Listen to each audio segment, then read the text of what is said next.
Hi friends, ഞാൻ നിങ്ങളുടെ സുജിൻ സുഗതൻ.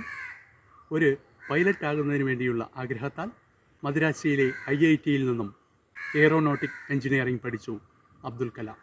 ശേഷം ഡെറാഡൂണിലെ എയർഫോഴ്സ് അക്കാഡമിയിൽ ഇൻ്റർവ്യൂവിന് ഹാജരായപ്പോൾ അവിടെ പരാജയപ്പെട്ടു. അതിന് ഇൻ്റർവ്യൂ ബോർഡ് നൽകിയ വിശദീകരണം അദ്ദേഹത്തിന് മികച്ച പേഴ്സണാലിറ്റി ഇല്ല എന്നായിരുന്നു. ശേഷം വളരെയധികം വിഷമിച്ച കലാം ഋഷികേശിലേക്ക് യാത്ര തിരിക്കുകയും അവിടെ വെച്ച് ശിവാനന്ദ എന്ന സ്വാമിയെ കണ്ടുമുട്ടുകയും ചെയ്തു. അദ്ദേഹത്തോട് കലാം തൻ്റെ വിഷമതകൾ പങ്കുവച്ചു. സ്വാമി പറഞ്ഞു, ഹൃദയത്തിലെ ഉത്കടമായ ആഗ്രഹങ്ങൾ സൂര്യൻ ഉദിക്കുന്നത് പോലെ തീക്ഷ്ണമാണ്, തീവ്രമാണ്. അത് എന്നായാലും മറ്റൊരു രൂപത്തിൽ പുറത്തു വരിക തന്നെ ചെയ്യും.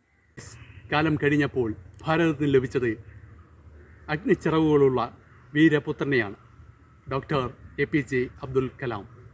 കലാമിന് പൈലറ്റിൻ്റെ ജോലി നിഷേധിച്ച സെലക്ഷൻ ബോർഡിന് നമുക്ക് നന്ദി പറയാം.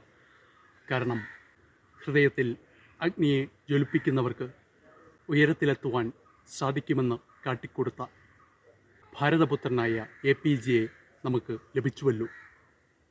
Thank you. ഇതുപോലുള്ള വീഡിയോസ് നിങ്ങൾക്ക് ലഭിക്കുന്നതിന് വേണ്ടി എൻ്റെ ചാനലൊന്ന് സബ്സ്ക്രൈബ് ചെയ്യുക. പുതിയ വീഡിയോസിൻ്റെ നോട്ടിഫിക്കേഷൻ ലഭിക്കുന്നതിന് വേണ്ടി ആ ബെൽ ഐക്കൺ ഒന്ന് ക്ലിക്ക് ചെയ്യുക.